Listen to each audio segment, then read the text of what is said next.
Hai rekan-rekan, jumpa lagi dengan saya, Sal Subekti Antonius Lukas, praktisi soft skill.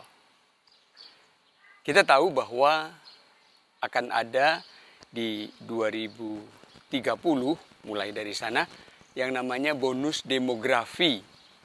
Itu berarti usia-usia produktif yang siap untuk memegang tampuk sebagai leaders. Dan ini termasuk kelompok millennials. Berhadapan dengan millennials, cukup banyak orang yang nampaknya belum terlalu siap. Bukti-bukti di antaranya adalah menganggap bahwa milenial sulit.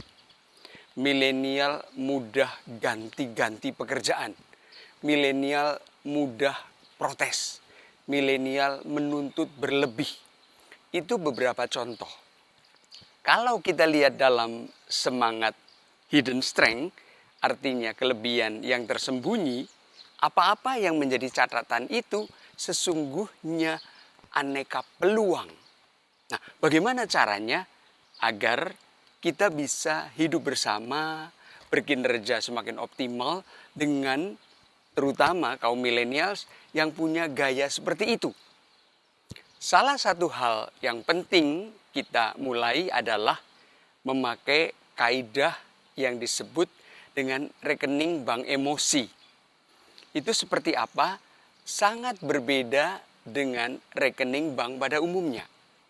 Rekening bank pada umumnya, kalau kita misalnya minimal store kan 10.000, kita store 10.000 rupiah, pasti di rekening kita terkredit 10.000 rupiah. Akan tetapi, kalau rekening bank emosi berbeda. Bisa jadi maksud kita menyetor 1 juta tidak masuk. 5 juta juga tidak masuk. Kenapa? Emosi itu berkaitan dengan bagaimana interaksi selama ini. Kalau selama ini orang itu dianggap tidak pernah setor, maka mana mungkin bisa ditarik. Karena itu penting berkaitan dengan para millennials itu, orang-orang yang masuk kelompok Gen X atau baby boomers, lakukanlah setoran. Bentuk setoran itu seperti apa? Misalnya mendengarkan dengan empatik dan mengajukan pertanyaan-pertanyaan yang membuat kaum millennials itu semakin bersemangat mengeluarkan idenya. Salah satu contoh pertanyaan itu misalnya ketika dia mempertanyakan hal-hal yang menurut kita sudah proper kok dia masih tanyakan terus. Kita bisa menanyakan sesuatu misalnya, menurut kamu apa terobosan yang pas pada keadaan seperti ini? Dijamin pertanyaan itu akan memunculkan banyak sekali hal. Lalu kita catat dulu. Pada saat kita mendengar itu, kita belum siap, tenang. Tidak usah dibantah. Kalau dibantah, nanti dia atau mereka menganggap kita nggak asik. Suatu kali kita butuh ngobrol sama dia, bisa jadi mereka jadi ogah-ogahan meskipun kita atasannya mereka. Nah, kehilangan banyak momen. Maka dari itu rekan-rekan tetap tenang saja, yang penting catat. Dan gunakan pertanyaan-pertanyaan yang eksploratif.